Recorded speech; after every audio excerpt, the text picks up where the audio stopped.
jardin. Ah, donc c'est en 2022. Vous m'entendez?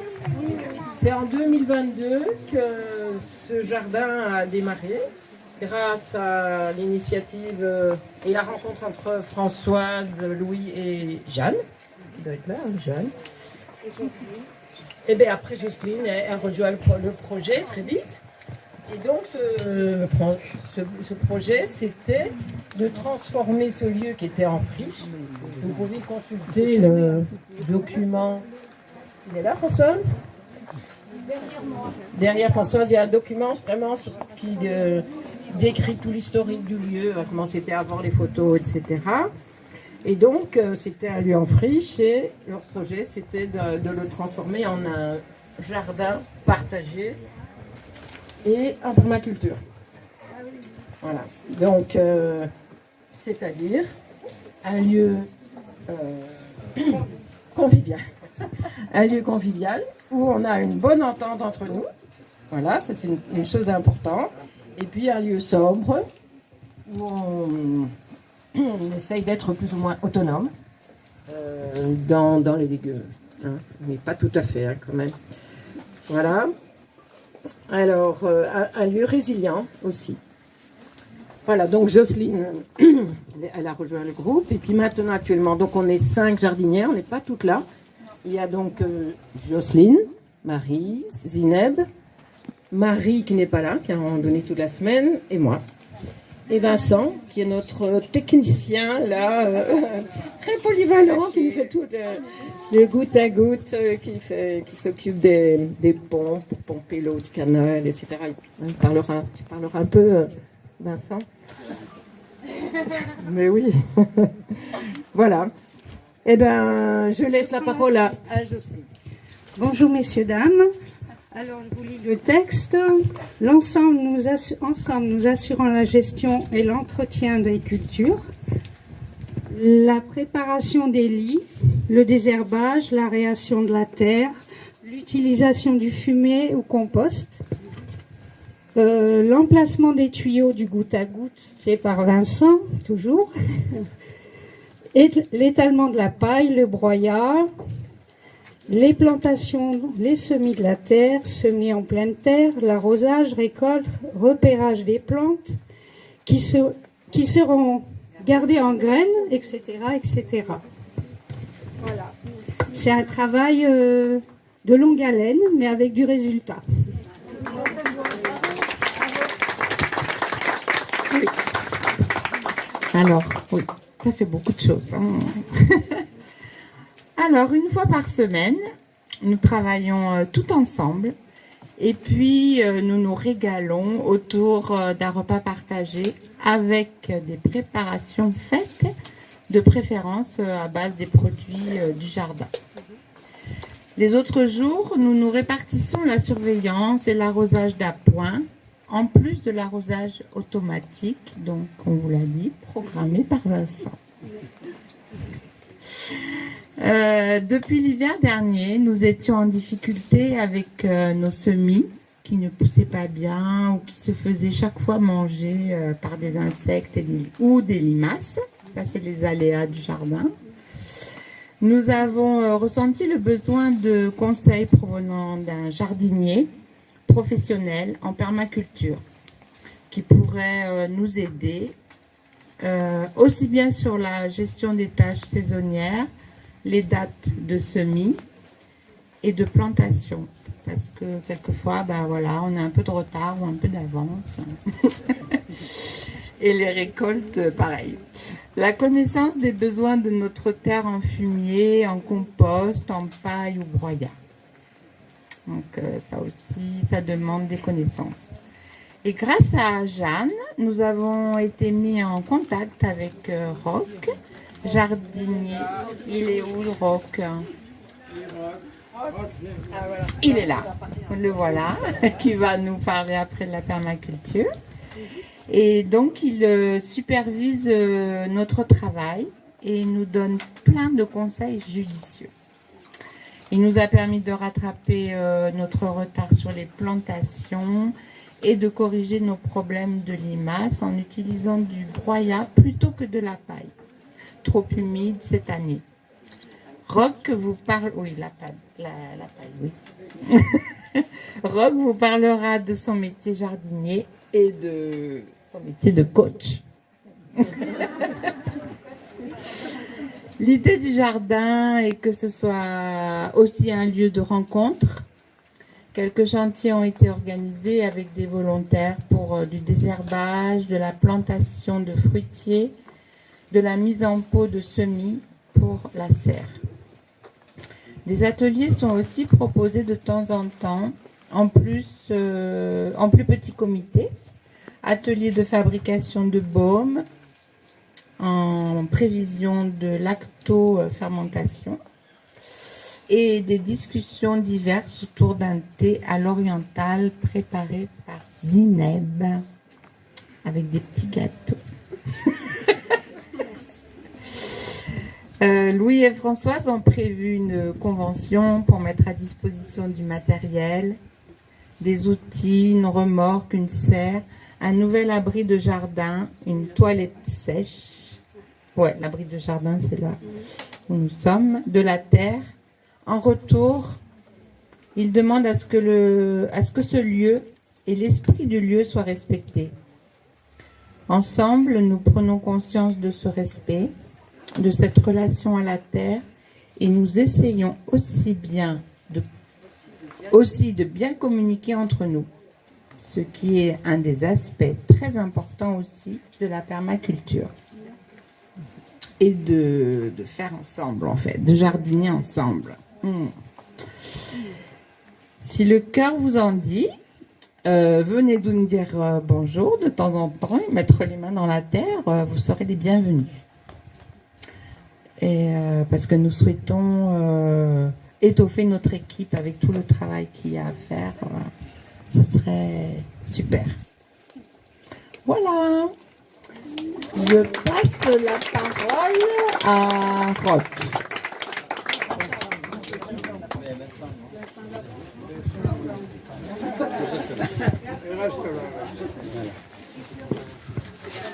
Bonjour. Bon, alors moi je vais vous parler d'un aspect un peu plus technique. C'est comment on amène l'eau à ces plantes. Vous avez vu au premier arrêt tout là-haut qu'elle est assez basse sous terre, cette eau. Alors peut-être que vous avez des voisins, des amis qui ont l'immense chance d'avoir un canal surélevé par rapport à leur parcelle. Nous, on a l'immense chance de l'avoir à la porte du jardin, mais on n'est pas aussi chanceux que certains autres qui ont mieux pensé la gravité, l'aspect gravitaire de l'arrosage. Nous, elle passe à 1 mètre sous terre. Alors, ça demande plusieurs pompes. Ça demande déjà une pompe municipale qui remonte l'eau de la galerie principale, que vous avez regardé tout à l'heure, et qui la remonte dans une galerie qui est la canal, qui est plus secondaire et qui est maintenant à sec quasiment tout le temps, à moins qu'il y ait de longues pluies comme l'année dernière. Et une fois qu'elle coule dans la canal, et ça c'est pas tout le temps puisqu'il faut la remonter avec la pompe municipale, on l'actionne quand on veut ou on la programme. Là en l'occurrence elle coule 2 fois par semaine. Eh bien, on la pompe depuis sous la rue, là-bas, et on la stocke dans des cuves qui se trouvent là. Et on a 5 tonnes d'eau cachées derrière ces palissades. Ça nous permet de tenir 1 semaine. Et parfois, quand il fait vraiment très chaud, ça ne permet même pas de tenir la semaine. Donc imaginez-vous, 5 tonnes d'eau pour un jardin de cette taille, c'est pas encore du luxe. Donc, si vous avez près de chez vous un vieux canal qui est en train de tomber en ruine parce que les voisins ne savent pas se mettre d'accord pour l'entretenir ou l'association d'entretien du canal est débordée, présentez-vous, allez au conseil et sauvez ces canaux avant qu'il soit trop tard. Parce qu'une fois que ils sont vraiment trop pris par la végétation, que des pans entiers de murs et de restants sont tombés, c'est trop tard, on ne peut vraiment plus les refaire. Donc ici, par exemple, ça a été pris juste à temps. La canal a été nettoyée avant qu'elle soit irrécupérable. C'était in extremis. Et le long du parcours de la canal, donc, et de la galerie principale, eh bien, d'autres jardins peuvent bénéficier de cette eau. Manifestez-vous et trouvez votre solution pour remonter l'eau jusqu'à vous. Merci, merci. Voilà, donc bonjour, alors moi c'est Roch, alors je suis paysagiste de métier. J'ai fait une formation en maraîchage bio, j'ai pas trouvé de terre pour m'installer, et du coup j'ai commencé à faire jardinier chez les gens. Mais j'ai toujours gardé mon éthique bio, donc en expérimentant, en développant des techniques qui permettent de cultiver, de faire pousser des plantes, mais sans produits chimiques. Voilà, et puis un jour, voilà, Jeanne, en fait j'avais des amis moi je suis de Salerne en fait, hein, je viens du pays à côté, c'est comme ça. Et voilà, et puis oui, en fait je fais pousser mes légumes déjà depuis 20 ans, puisque quand j'ai fait ma formation de maraîchage, en fait j'ai pas trouvé de terre pour m'installer, donc j'ai fait un gros potager chez moi, donc à peu près 1000 m² à l'époque. Et j'ai fait ça pendant 20 ans, donc où j'ai produit vraiment beaucoup de légumes. Voilà, puis après la permaculture, c'est venu comment? C'est venu qu'un jour, j'avais un gros peuplier vraiment énorme de 1,20 m de diamètre sur peut-être 50 mètres de hauteur que j'ai coupé. Enfin, que avec un ami, on a coupé parce qu'il était à côté de la maison, alors je me sentais pas de le couper tout seul, tout ça, bref. Je l'ai broyé et j'ai commencé à faire des buts avec. Et j'avais un tas de compost, j'avais un gros tas de compost parce que je cultivais déjà avant mes légumes. Et j'ai fragmenté ce tas de compost en 5 tas et j'ai recouvert de broyat. Et là, j'avais des graines de courge qui étaient dedans et j'ai eu 200 kilos de courge comme ça sans rien faire. Donc d'un coup, j'ai dit ah d'accord. En fait, j'ai commencé à cogiter quoi. Et de là, je me suis mis voilà, à me renseigner sur les cultures sur but, voilà, j'ai fait des formations aussi. J'ai une formation de permaculture design. Et puis bon voilà, donc en expérimentant petit à petit, je me suis mis à densifier en fait mes plantations. Donc par exemple à associer, en fait c'est faire un jardin forêt. C'est-à-dire qu'en fait je mets des arbres fruitiers et par exemple juste à côté de l'arbre fruitier, par exemple je vais mettre une vigne. Donc il va y avoir une vigne qui va aller dans un cerisier. Donc ça va faire par exemple du raisin cerise par exemple. Voilà. Et puis dessous je mets des plants de tomates aussi. Donc ça va faire des tomates cerises. Voilà. Etc. Et donc ça permet d'avoir vraiment comme une forêt. Bon, ça fait un peu une jungle végétale. Alors c'est vrai que des fois, mon épouse, mes enfants, ils se plaignent un peu parce qu'on peut pas passer, c'est pas évident pour récolter, mais ça pousse, il y a une exubérance pas possible. Bon, bien sûr, il faut de l'eau. Ça, c'est sûr que voilà, ce qui est vraiment très important, c'est d'avoir de l'eau. Et puis voilà, donc en équilibrant les différents types d'apports, que ça soit de l'azoté, du carboné, pour qu'il y ait la bonne dose d'engrais en fait voilà, pour que le microfaune, microflore du sol puissent décomposer tout ça et le rendre biodisponible pour les plantes. Voilà, et puis après j'ai rencontré Jeanne qui m'a invité ici, enfin voilà, et donc je suis venu quelques fois pour donner des conseils, un petit peu mettre les mains dans la terre et tout, et puis mais bon le gros travail c'est les jardiniers qui font, hein. Moi je suis venu quelques fois comme ça, vous savez, donner des conseils c'est toujours facile, hein. On dit voilà, il faut faire ci, il faut faire ça, patati, bon bref, mais voilà le travail. Il faut s'adapter au public. Oui, ouais. Avec les autres jardins dans lesquels tu interviens. Oui, c'est vrai que voilà, après il faut s'adapter. Oui, c'est vrai qu'en fait je travaille juste aussi à côté au jardin pédagogique en fait de l'Orgue. Et là donc j'ai travaillé tout ce printemps et là je vais travailler encore jusqu'à la fin de l'année. Donc on va peut-être faire un design en permaculture pour essayer de penser vraiment un bon petit projet. Pour vraiment remettre, vraiment changer ce jardin et vraiment faire pousser voilà, mettre en place un petit jardin forêt. Voilà, donc c'est en devenir, mais en tout cas, oui, on a déjà commencé à planter du maïs, des tomates, enfin bon, voilà, des plantes potagères, et on voudrait essayer de faire plus là jusqu'à la fin de l'année. En plus, c'est voilà. avec les jeunes. Voilà, oui, c'est avec les enfants. Donc il y a trois, en fait, il y a les enfants il y a des primaires, il y a le club ado, et il y a encore une autre association, Jeanne aussi, qui vient de temps en temps. Comment ? Le classe, voilà.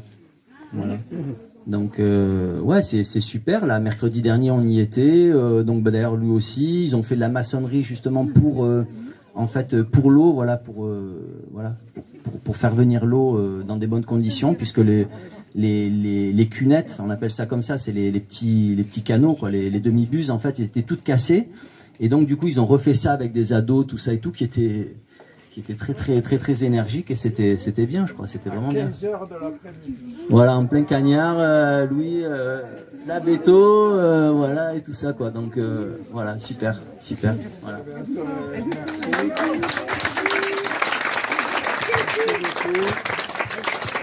Donc, pour les jardins en cascade, voici madame.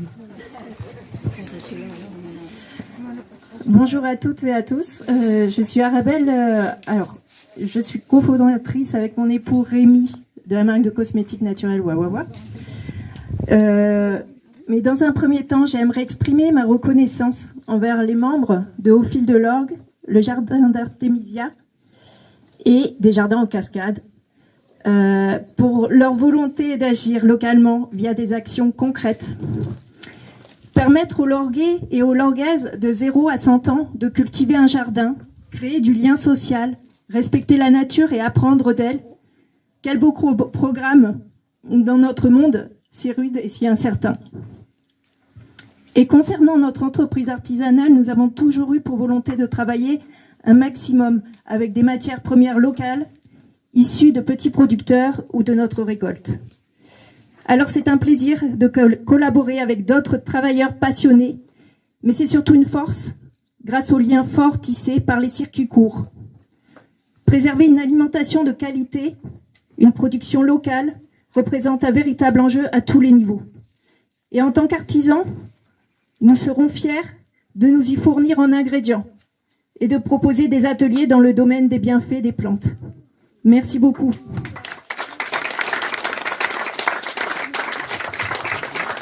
Et à ce propos du bienfait des plantes, vous avez exposé toutes les plantes, et elles sont pas, c'est pas exhaustif, les plantes du jardin. Ici, il y a 30 plantes différentes qui sont bonnes pour la santé. Hein. Alors, Big Pharma Jardin, ça s'appelle. Et donc, c'est terminé ici les interventions. Bon. Donc nous allons continuer notre petite promenade en nous dirigeant vers le lavoir. Le lavoir, c'est le deuxième usage de l'eau, c'est-à-dire l'hygiène, après le jardin, l'hygiène. Si vous nous faites l'amitié de rester avec nous jusqu'au bout, à la fin, on vous remettra un petit livret pour garder un souvenir de cette déambulation. Seulement si vous restez jusqu'au bout. Alors vous pouvez boire ici, vous rafraîchir un petit peu.